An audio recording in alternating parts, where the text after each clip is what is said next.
حبايبي، اخباركم ايه؟ وحشني. معاكم رانيا فضفضة قلبي مع رنوش. النهارده هنحكي حكايه جديده وفضفضه جديده.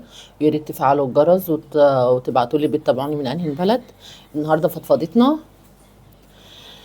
عمري ما كنت اتوقع ان يوم من الايام هبكي، مش من الغرب، لكن من اللي خلفوني. انا عندي 15 سنه وكنت بحلم اكمل دراستي، احقق احلامي. بس فجاه حلمي اتكسر. مش على ايد غريب، لا، على ايد ابويا واخويا الكبير. كل اللي عملته اني كنت بنت محترمة، ما بحبش اتكلم مع حد ولا اخرج. لكن لما جه اغنى راجل في الحتة، في المنطقة بتاعتهم، وطلب يتجوزني، ابويا قال رزقنا وصل. هو ابوكي فكرك بيعة؟ وانا قلت لا، بكل احترام قلت لا، لكن محدش سمعني. اخويا جه وقال لي فرصة ما تتعوضش، هتعيشي ملكة واحنا محتاجين الفلوس. قلت له انا مش سلعة تبيعوني بيها. قال لي اللي ما يسمعش الكبار كلام الكبار يتحمل النتيجة. وبعدها بيومين صحيت على صوت صريخ امي. كانوا جايين ياخدوني بالعافية، حبسوني في الأوضة، قفلوا الباب، وانا بصرخ ودموعي بتنزل بحرقة. اللي اسمه عريس كان واقف تحت مستني زي الشاري عروسة من السوق. ولما حاولت اهرب اخويا ضربني واهني ضرب مفهوش رحمة، وقال لي لو هربت تاني هتبقي وصمة عار علينا لأهلها. بس ربنا كبير. يوم الفرح جت الشرطة، واحدة ست جارتنا كانت بتسجل كل اللي بيحصل ما بيني وبين أهلي، وبعتت الفيديو لجمعية حقوق البنات، وتم القبض على العريس وعلى أبويا وعلى أخويا الكبير، وأخويا هرب.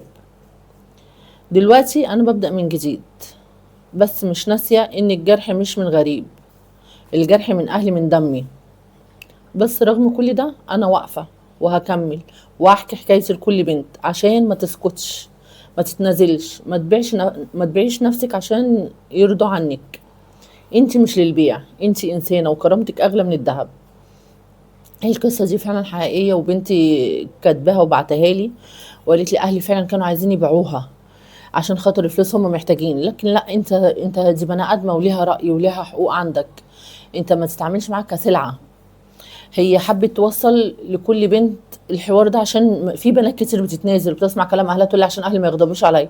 لكن لا، حاجه زي كده ممكن تعيشي بقيه حياتك متدمره. كلمه لا مش وصمه عار زي ما هما بيقولوا. لا، انا عندي راي، عندي كارير، اللي انا اقول ايه الصح وايه الغلط.